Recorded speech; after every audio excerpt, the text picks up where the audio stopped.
नमस्ते दोस्तों, मैं हूं अनु। अलिब्रो सेजिसॉफ्ट में आपका स्वागत है। आज हम कक्षा 3 के पाठ्य पुस्तक रिमझिम भाग 2 में संकलित एक नया पाठ लेकर आए हैं, जिसका नाम है टिप टिपुआ। यह इस पाठ्य पुस्तक का 7th चैप्टर है। इसका लेखक है गिरिजा रानी अस्थानी।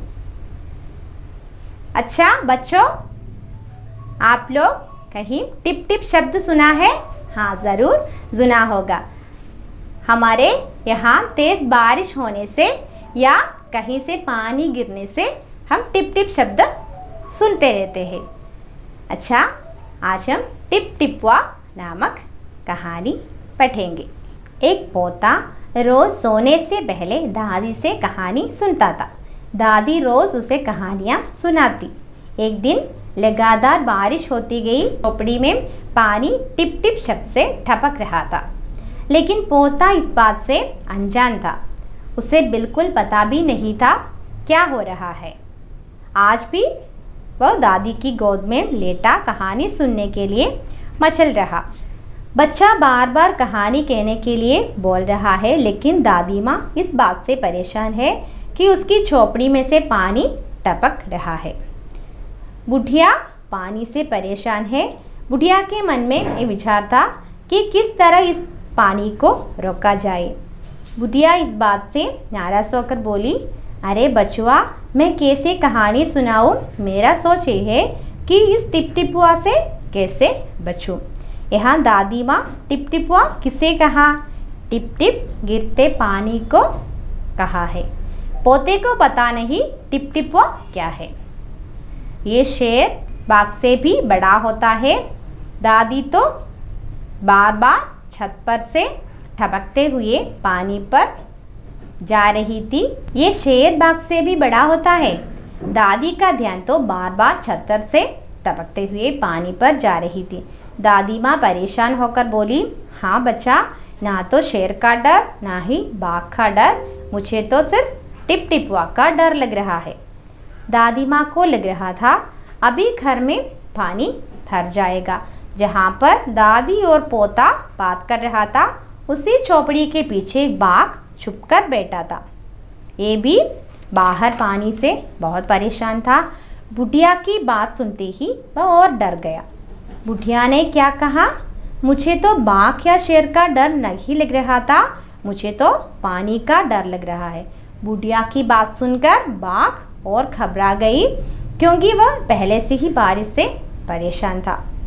घर के अंदर से दादी और पोते की बात सुनकर बाघ को समझ में आ गया कि ये टिप टिपुआ कोई बहुत बड़ा जानवर है, ये मुझ पर हमला कर सकता है, इसलिए मुझे यहाँ से भागना चाहिए। ऐसा सोचकर बाघ ने चुपचाप वहाँ से भाग लिया।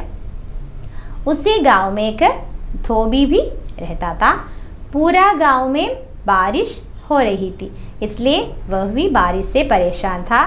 कैसे अपने कपड़ों को धोएगा, कैसे सुखाएगा, इस तरह के परेशानियां उसके मन में आते रहते थे।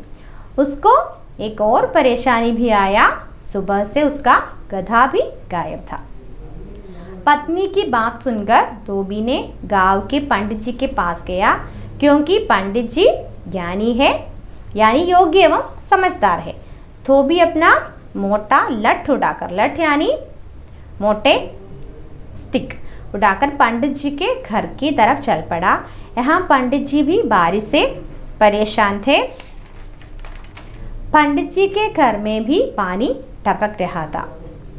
पंडित जी ने हाथ या किसी अन्य पात्र से जमा पानी को घर के अंदर से फेंक रहे थे। धोबी ने अधीर से पूछा, मेरा गधा गायब है।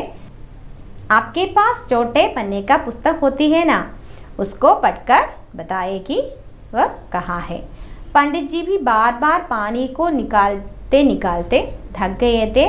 धोबी की बात सुनकर उस पर बहुत गुस्सा आया और बोले, मेरी पोथी में तेरे गधे का पता ठिकाना लिखा है क्या? किसी तालाब में जाकर ढूंढो उसे। धोबी गधे को ढूंढते ढूंढते एक तालाब के पास पहुंचा। वहाँ ऊंची ऊंची घास उग रही थी। झोपड़ी के पीछे बैठा था ना वो एक बाघ। उस बेचारा बाघ क्या किया? टिप टिपुआ के डर से घास में छुपकर बैठा था।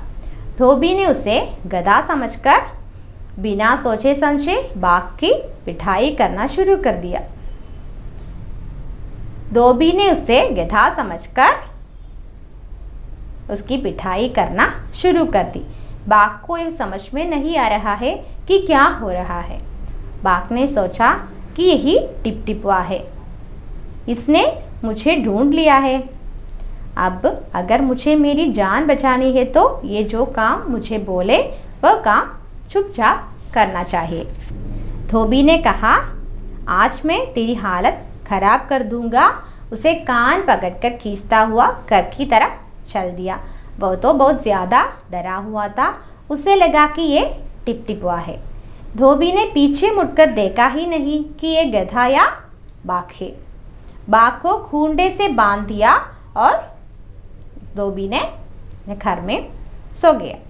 धोबी के घर के बाहर खूंटे से बांधे हुए बाघ को देखकर सारे गांव वाले हैरान हो गए। सुबह धोबी के घर के बाहर खूंटे से बांधे हुए बाघ को देखते ही सारे गांव वाले परेशान हो गए।